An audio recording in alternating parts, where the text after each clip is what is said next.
What? What? What the hell is this? Harumph. I didn't get a harumph out of that guy. Give the governor harumph. Harumph! You watch your ass.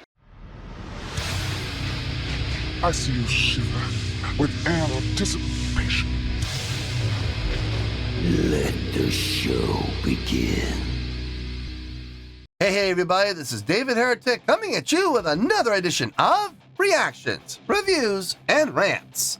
And tonight, all right, we're coming back to Beast in Black. Yes, indeed, Beast in Black fans, feeling you. Come on now. Here we go. Before we go any further, for those of you who are feeling inclined to doing all of the clicks and the likes and the bibbity-bobbity-bop, do me a favor. Before you do all that stuff, please watch the whole video first, okay? Give me a chance to actually earn those clicks and likes. Now, after the video's done, if you still feel like doing all those clicks and likes, then by all means, feel free to click away. This comes as a request from Morton Asfog, and Morton wanted to see me react to this song by Beast in Black called Blind and Frozen. Now, have I heard this song before? No, I have not. To the best of my knowledge, this does not resonate with me in any way, shape, or form. However, there's always a possibility I may have heard the song in passing and I just don't realize it. So as always, if I start listening to the song and I suddenly go, wait a second, hold it, this sounds familiar, I'll let you know. That's the truth. You know me, I'm gonna be honest with you guys. Let's see, this was posted by Nuclear Blast Records, all right? And the video has 37 million views. It'll get you there. Other than that, there's really nothing else left to say. Link to the original video will be down below in the video description for your viewing pleasure at your leisure. Let's get started. What do you say? Are you ready? Are you ready? Because here we go. All right, here we go. Beast in Black, Blind and Frozen official video. Wah, wah, wah. For God's sake. Yeah, there's that word official coming off of their official page. Yep. Look, you know what I'm going to say, so I'm not going to say it. All I'm going to say is we're going to have to just wait and see what happens and hope for the best. All right, let's do this. All right, boy, let's do this.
There's the hug.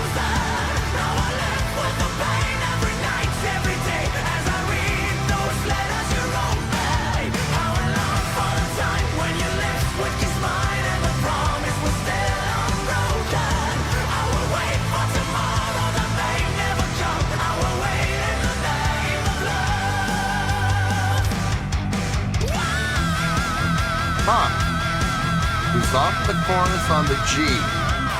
On the G major. I mean, it makes sense.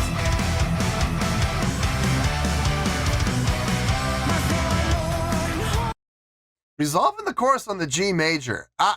It makes sense. It absolutely makes sense. It's the major. It's a, G major and E minor are basically, it's the same key. It's the same number of sharps and flats. So that makes perfect sense. It's really easy to do that. Because the G major would be the minor. It's funny how this works. It's the minor third of the E, but it's a G major though.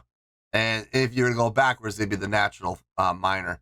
It makes sense. It feels good. It sounds good.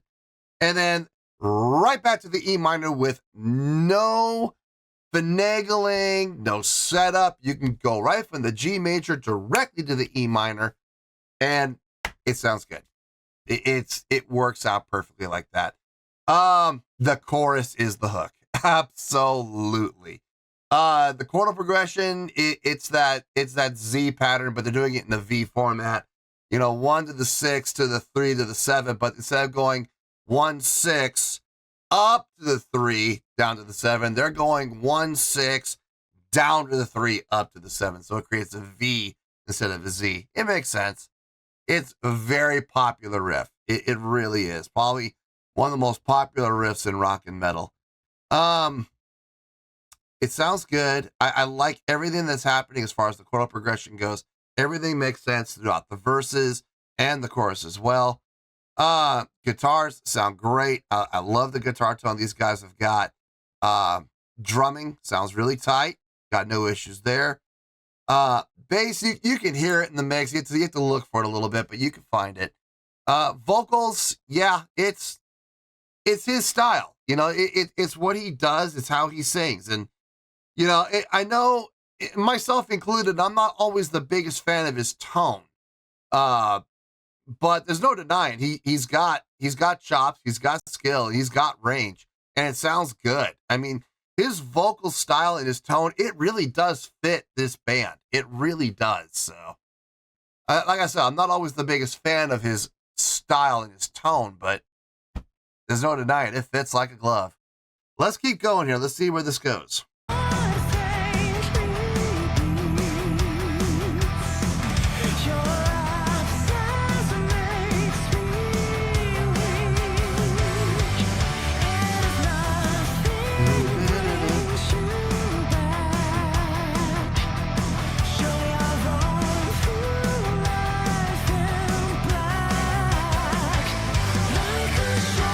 Wait.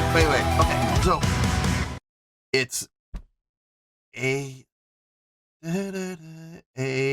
G.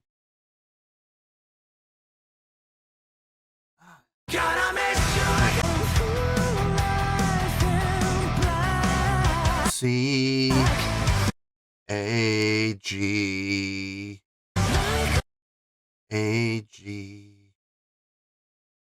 G.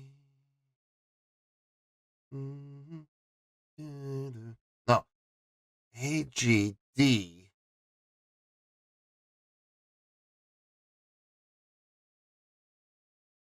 G B. No, A G D B would make that. Okay, that would make sense if that's what it is.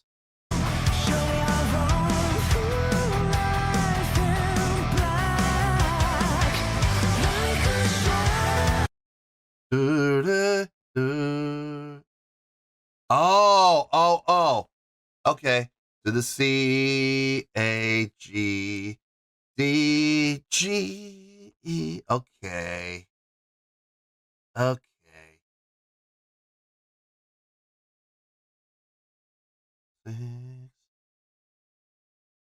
4 3 7 3. There's the tie in the 2 3s. Okay. Yeah. That's a little different. That the progression there is a little different. It caught my attention because I'm sitting going, okay, I got this from the C to the A G, but the next 2 notes, I thought they were doing, D to B, or that would be like the 7 to the 5, which it would work, but it sounded a little. The 5 might be a little strong as a lead in, especially from it. But then I was like, wait, no, hold on, it's descending though, so that can't be it. So D to G back to the E, that makes sense, perfect sense. Okay, sorry, I just got a little distracted there with the riff. It's a nice riff. It's a really nice riff.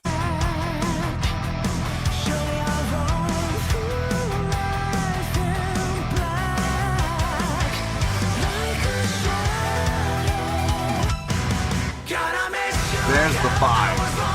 Okay.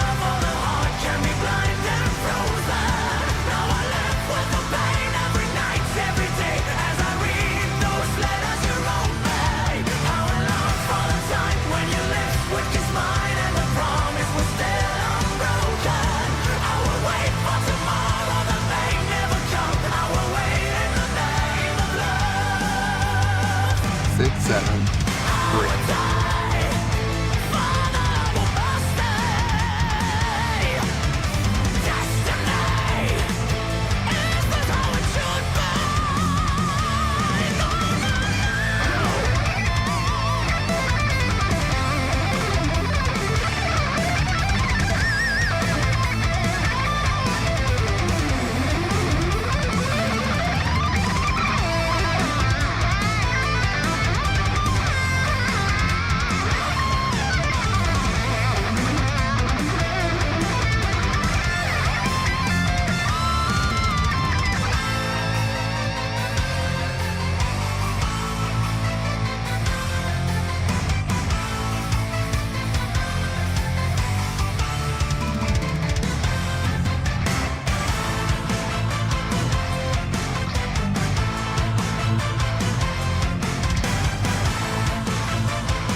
I know they're going to go back to the main riff. I'm just curious.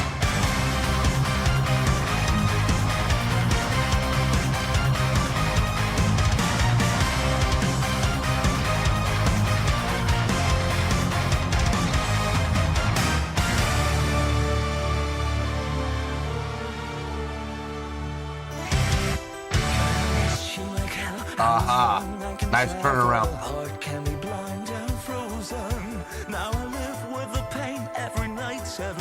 Down, I'll pop it back up any second. On the chorus.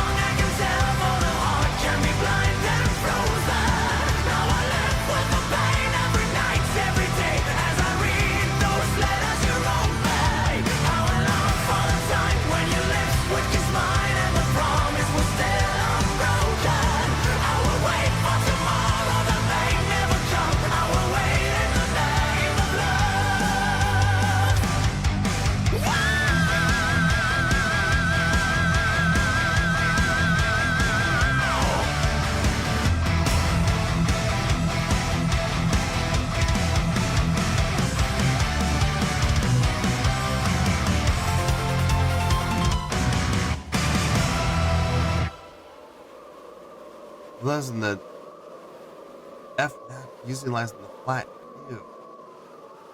To set up the turnaround, that was cool. Okay.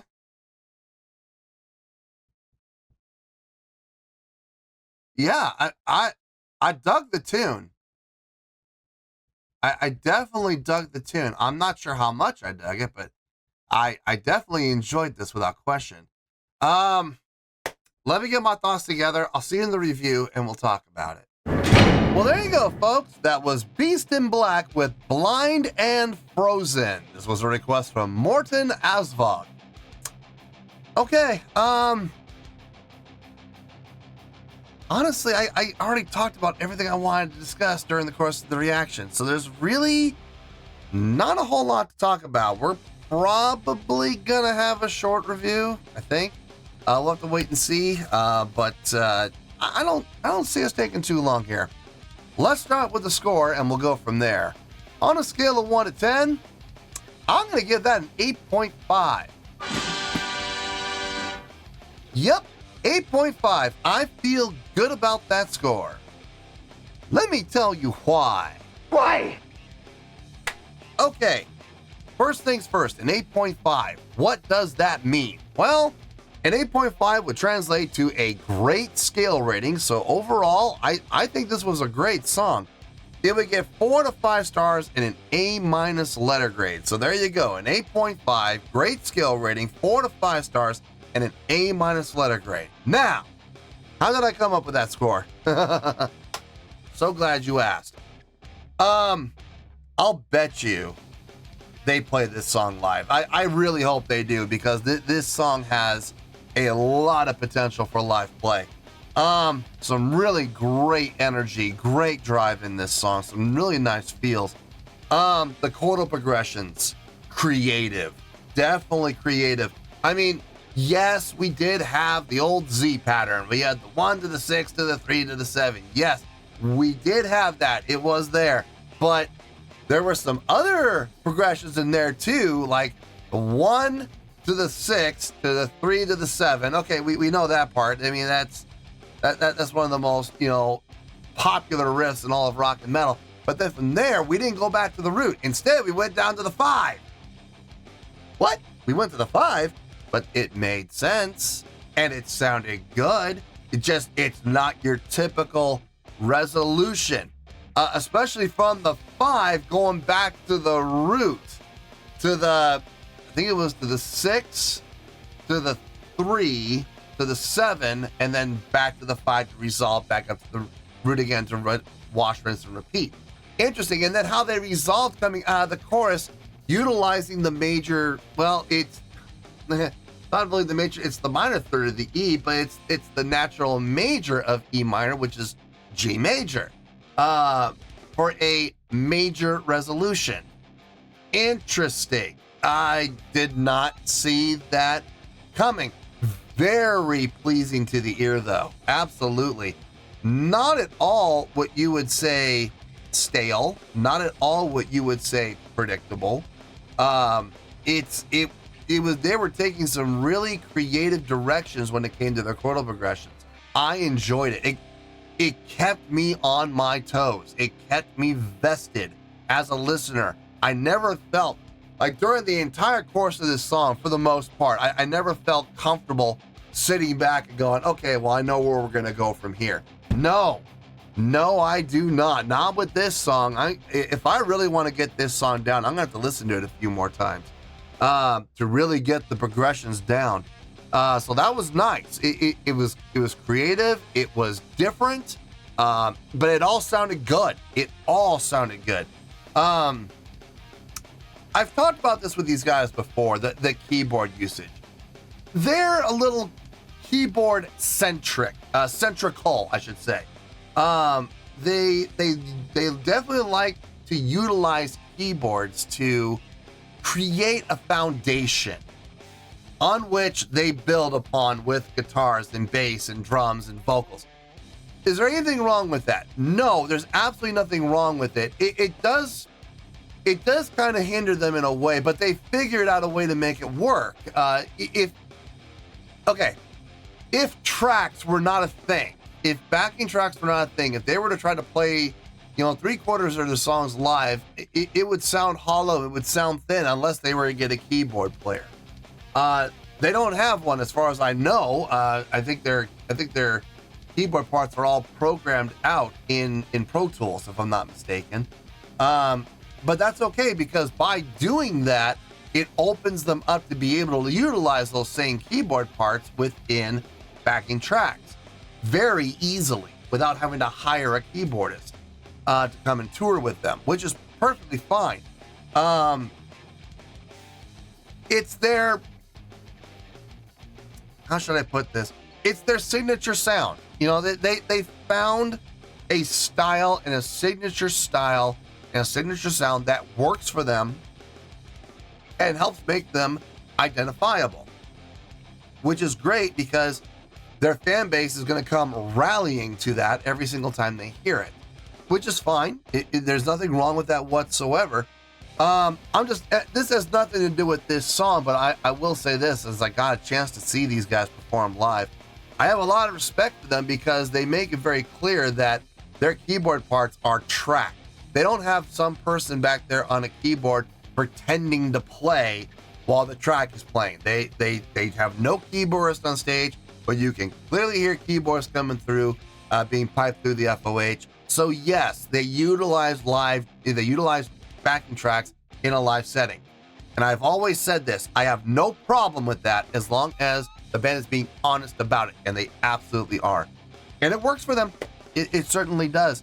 Vocally, I know I've said this in the past, I'm not the biggest fan of his vocals, coming from a tonal standpoint and from a stylistic standpoint. But he hits on pitch, he hits on key every single time, and he's got an impressive range. He does, and he hits those notes. So, in a very powerful style that is very fitting for this kind of band. So I got no issue with anything he's saying. Everything he sang sounded good. Vocally, I've said this before about this guy. I'm not always the biggest fan of his vocal style and his vocal tone. I've said that several times. But at the same time, what he does and how he sings absolutely fits this band. It does. Again, talking about creating signature sound that makes this band stand out from other bands that, have a similar style to this band. It works. It absolutely works for this band. And honestly, even though I may not be the biggest fan of his tone and his style, his pitch, spot on as always. I mean, I know it's a studio recording and, there may be some auto-tune usage in there. But his power, his delivery, his diction, his vowel formation, he always delivers on those things. So I have no issue with it. I have no problem with it. It sounds, and for this style of song, it sounds really good. No, overall, between the songwriting, the chordal progressions, the harmonies, the usage of some really interesting chordal progressions and transitions, I think this is a great song. I absolutely dug on this tune. Strong song, and I don't know if they ever do play the song live. I really hope they do, because this song has a lot of potential for live play. So, and I'm sure Beast in Black fans that are watching the channel, if you guys could do me a favor in the comments, let me know, is this a staple of their live show? Like, you can go to see these guys perform live and you can almost bang on these guys playing this song live. Or is this a rarity? Like one of those songs that, you'll go to some shows and they never play it live, and then you'll go to like your 10th show and they'll just pull this out, Is this a rarity, or do they just never play the song live?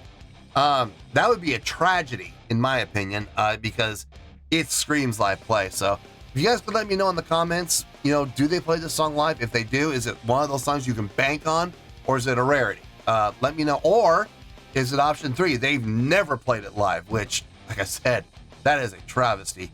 No, but all in all, I really dug the song. I enjoyed listening to it. 8.5. Yeah, absolutely. That's the score I feel the song deserves.